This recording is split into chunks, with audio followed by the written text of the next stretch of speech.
Welcome back to Ayush and Akanksha YouTube channel. ತುಂಬ ದಿನಗಳ ನಂತರ ನಾನು ವಿಡಿಯೋವನ್ನು ಹಾಕ್ತಾ ಇದ್ದೇನೆ. ನಾನು ಪ್ರತಿದಿನ ವಿಡಿಯೋವನ್ನು ಮಾಡಿ ಹಾಕಬೇಕು, ಅಪ್ಲೋಡ್ ಮಾಡಬೇಕು ಅಂತ ಅಂದುಕೊಂಡಿರ್ತೇನೆ. ಆದರೆ ಸಮಯದ ಒಂದು ಅಭಾವದಿಂದ ನನಗೆ ಅಪ್ಲೋಡ್ ಮಾಡಲಿಕ್ಕೆ ಆಗ್ತಾ ಇರಲಿಲ್ಲ.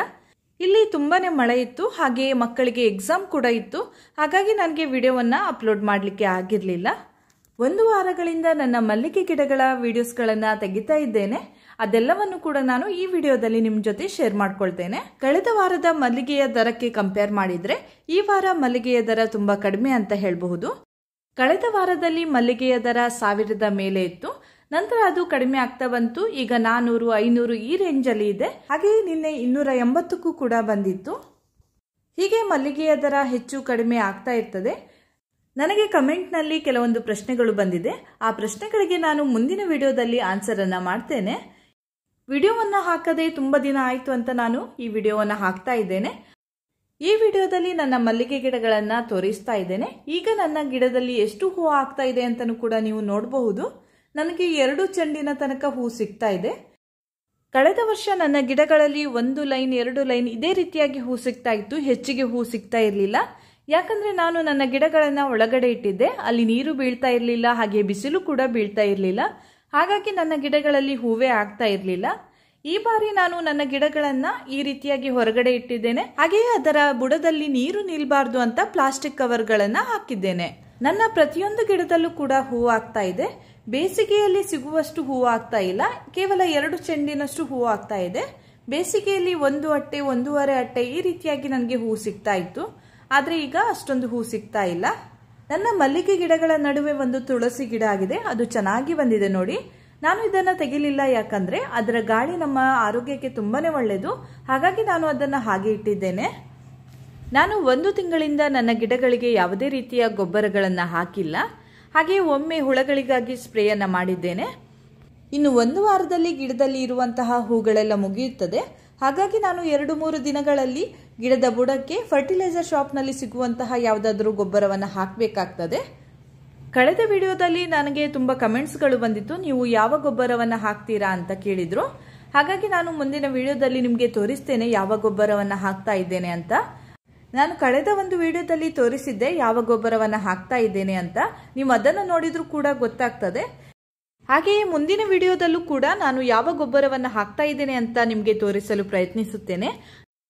ನಾನು ಮಳೆಗಾಲದಲ್ಲಿ ಯಾವುದೇ ರೀತಿಯ ಹಿಂಡಿಯನ್ನ ನನ್ನ ಗಿಡಗಳಿಗೆ ಹಾಕುವುದಿಲ್ಲ. ಹಾಗೆಯೇ ದನದ ಸಗಣಿ ರೀತಿಯ ಯಾವುದೇ ಕೊಳೆಯುವಂತಹ ಗೊಬ್ಬರವನ್ನು ಕೂಡ ಹಾಕುವುದಿಲ್ಲ. ಫರ್ಟಿಲೈಸರ್ ಶಾಪ್ನಲ್ಲಿ ಸಿಗುವಂತಹ ಫರ್ಟಿಲೈಸರ್ ಅನ್ನ ಹಾಕ್ತೇನೆ.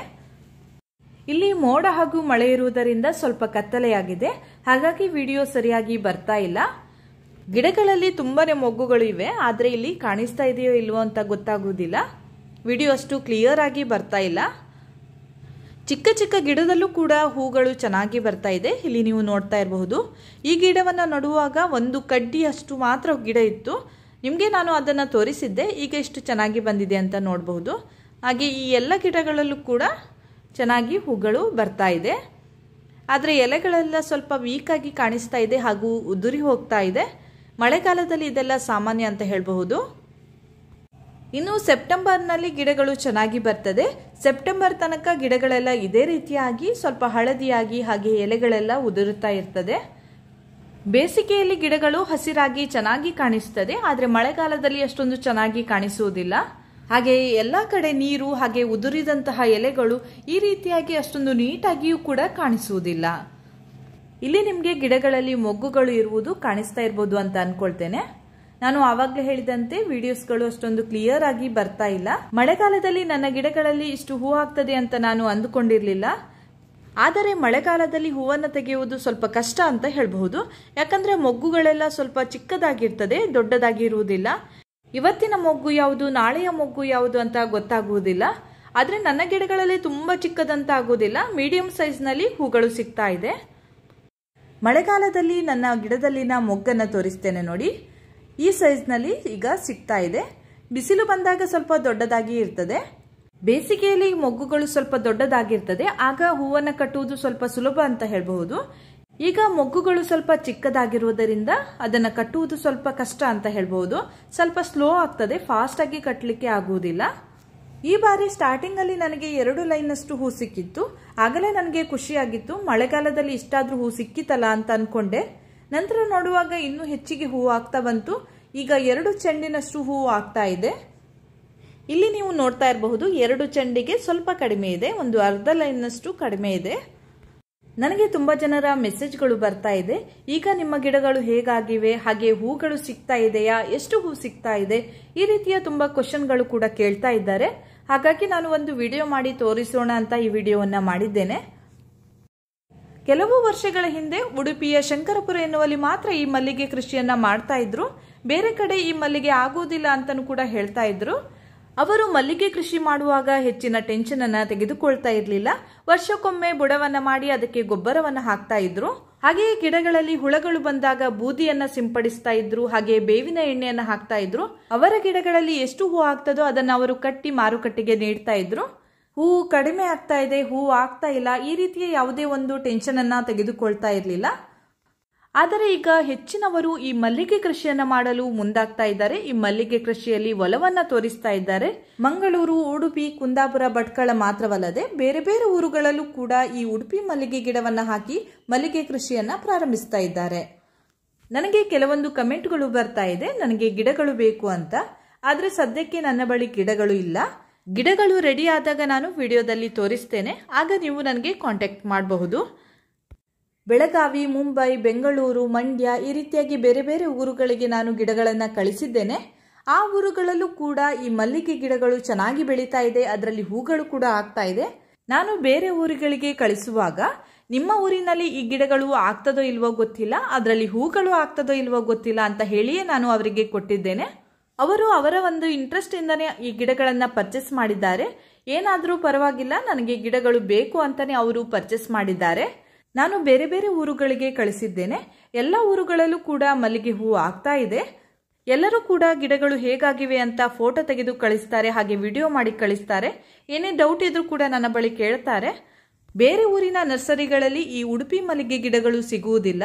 ಹಾಗಾಗಿ ಅವರೆಲ್ಲರೂ ಕೂಡ ನನಗೆ ಕಾಲ್ ಮಾಡ್ತಾರೆ, ನನಗೆ ಗಿಡಗಳನ್ನು ಕಳಿಸಿ ಅಂತ ರಿಕ್ವೆಸ್ಟ್ ಮಾಡ್ತಾರೆ. ಅವರಿಗೂ ಕೂಡ ಈ ಮಲ್ಲಿಗೆಯನ್ನ ನಡಬೇಕು ಅಂತ ತುಂಬಾನೇ ಆಸೆ ಇರ್ತದೆ. ಹಾಗಾಗಿ ನಾನು ನನಗೆ ಸ್ವಲ್ಪ ಕಷ್ಟ ಆದ್ರೂ ಪರವಾಗಿಲ್ಲ ಅಂತ ಅವರಿಗೆ ಗಿಡಗಳನ್ನ ಕಳಿಸಿದ್ದೇನೆ. ಅವರು ಖುಷಿಯಿಂದ ಫೋಟೋಗಳನ್ನ ಕಳಿಸ್ತಾರೆ. ಅದನ್ನು ನೋಡುವಾಗ್ಲೂ ಕೂಡ ನನಗೆ ತುಂಬಾನೇ ಖುಷಿ ಆಗ್ತದೆ. ಅವರಿಗೂ ಕೂಡ ತುಂಬಾನೇ ಖುಷಿ ಆಗಿರಬಹುದು. ನಾನು ನಟ್ಟಂತಹ ಗಿಡದಲ್ಲಿ ಹೂ ಆಗಿದೆ ಅನ್ನುವಾಗ ಪ್ರತಿಯೊಬ್ಬರಿಗೂ ಕೂಡ ಖುಷಿ ಆಗೇ ಆಗ್ತದೆ. ಇದು ಇವತ್ತು ತೆಗೆದಂತಹ ವಿಡಿಯೋ. ನಿನ್ನೆ ಸ್ವಲ್ಪ ಇಲ್ಲಿ ಬಿಸಿಲಿತ್ತು, ಹಾಗಾಗಿ ಇವತ್ತಿನ ಮೊಗ್ಗುಗಳು ನೋಡಿ ಸ್ವಲ್ಪ ದೊಡ್ಡದಾಗಿ ಬಂದಿದೆ. ನಾನು ಈಗ ಗಿಡವನ್ನ ಹತ್ತಿರದಿಂದ ತೋರಿಸ್ತಾ ಇದ್ದೇನೆ. ನೋಡಿ, ಗಿಡದಲ್ಲಿ ಎಲೆಗಳೆಲ್ಲ ಉದುರಿ ಹೋಗ್ತಾ ಇದೆ, ಹಾಗೆ ಮೊಗ್ಗುಗಳೆಲ್ಲ ಚೆನ್ನಾಗಿ ಕಾಣಿಸ್ತಾ ಇದೆ ಇವತ್ತು. ಯಾಕಂದ್ರೆ ನಿನ್ನೆ ಸ್ವಲ್ಪ ಬಿಸಿಲಿತ್ತು, ಇವತ್ತು ಪುನಃ ಮಳೆ ಸ್ಟಾರ್ಟ್ ಆಗಿದೆ. ಮಳೆಗಾಲದಲ್ಲಿ ಪ್ರತಿದಿನ ಮಳೆ ಇದ್ದೇ ಇರ್ತದೆ. ಅದರ ನಡುವೆ ಬರುವಂತಹ ಒಂದು ದಿನದ ಬಿಸಿಲು ಈ ಗಿಡಗಳಿಗೆ ತುಂಬಾನೇ ಒಳ್ಳೆಯದು ಅಂತ ಹೇಳಬಹುದು. ನನ್ನ ಬಳಿ ಕೆಲವರು ಗಿಡ ಬೇಕು ಅಂತ ಹೇಳಿದ್ರು, ಹಾಗೆ ಬುಕ್ ಮಾಡಿ ಇಟ್ಟಿದ್ರು. ನಾನು ರೆಡಿ ಆದಾಗ ಹೇಳ್ತೇನೆ ಅಂತ ಹೇಳಿದ್ದೆ. ಕೋಲಾರದಿಂದ ಒಬ್ರು ಸಬ್ಸ್ಕ್ರೈಬರ್ ನಮ್ಮ ಮನೆಗೆ ಬಂದಿದ್ದಾರೆ ಗಿಡವನ್ನ ಪರ್ಚೇಸ್ ಮಾಡಲಿಕ್ಕೆ. ಅವರು 4 ತಿಂಗಳ ಹಿಂದೆ ಆರ್ಡರ್ ಮಾಡಿದ್ರು. ಅವರು ಕುಂದಾಪುರಕ್ಕೆ ಬಂದು ಅಲ್ಲಿಂದ ನಮ್ಮ ಮನೆಗೆ ಬಂದಿದ್ದಾರೆ.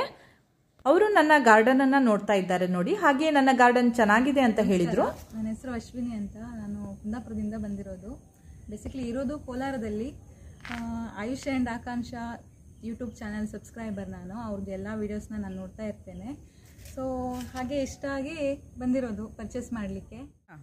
ಇರೋದು ಕೋಲಾರದಲ್ಲಿ ಈಗ ಸದ್ಯಕ್ಕೆ 3 ವರ್ಷಕ್ಕೆ. ಮತ್ತು ನೋಡೋಣ, ಒಂದು 6 ಗಿಡ ತೊಗೊಂಡು ಹೋಗಿ ನಡಬೇಕಂತೇಳಿ. ಅಂದರೆ ಅಲ್ಲಿ ವೆದರಿಗೆ ಸೆಟ್ ಆಗ್ತದಾ ಇಲ್ವಾ ಅಂತ ಹೇಳಿ ಒಂದು ಡೌಟ್ ಇತ್ತು. ಆಲ್ರೆಡಿ ಒಂದು ಕೊಟ್ಟಿದ್ದೇನೆ ಇವ್ರ ಹತ್ರ ಆರ್ಡರು. ಆಗಸ್ಟ್ ಸೆಪ್ಟೆಂಬರಲ್ಲಿ ಕೊಡ್ತೆ ಅಂತ ಹೇಳಿದ್ದಾರೆ. ಇವಾಗ ಸದ್ಯಕ್ಕೆ ಟ್ರೈ ಮಾಡೋದು 6 ಗಿಡ ತೊಗೊಂಡು ಹೋಗಿ ಅಲ್ಲಿನ ವೆದರ್ಗೆ ಸೆಟ್ ಆಗ್ತದಾ ಇಲ್ವಾ ಅಂತ ನೋಡಿಬಿಟ್ಟು ಮತ್ತೆ ಹಾಕೋಣ ಅಂತ.